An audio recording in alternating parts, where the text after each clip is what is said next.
Okey, Assalamualaikum dan salam sejahtera. Dalam video ini saya nak tunjukkan kepada anda bagaimana untuk anda first time login dalam Wordpress administrator anda dan bagaimana untuk anda update anda punya profile di administrator supaya tidak kelihatan sekiranya anda reply apa komen daripada visitor anda, supaya display nama anda di bahagian profile anda. Okey. First kali anda pergi ke bahagian administrator login anda.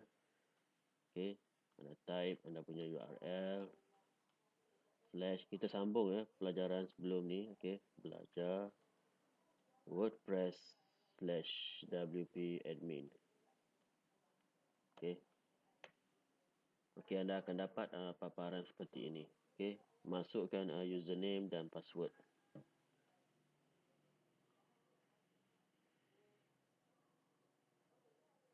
Okey, kemudian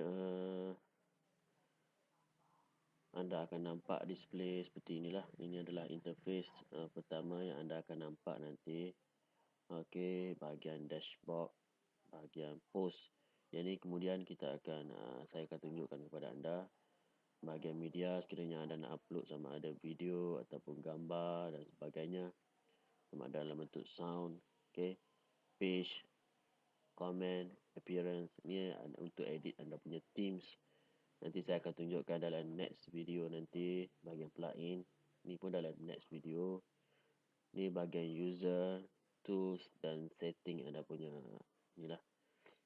Jadi dalam ni saya akan tunjukkan kepada anda bagaimana untuk update anda punya profile. Okey, first kali anda pergi ke bahagian user. Okey, anda pergi bahagian user, anda klik bahagian your profile. Okey, bahagian profile. Sebelum anda masukkan first name dan last name, secara automatiknya dia akan display seperti inilah, admin, seperti mana anda masukkan password anda. Okey, dalam ini saya akan masukkan first name Green Amin. Okey, dan secara automatik dia akan display seperti inilah, termasuk. Jadi anda select saja ni, masukkan email anda sekiranya ada. Okey, pastikan ni require, maksudnya wajib masuk.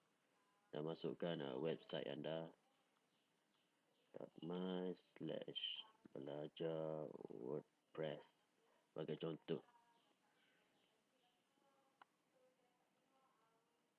Connect, marketer penuh masa. Okey, just anda update saja profile anda.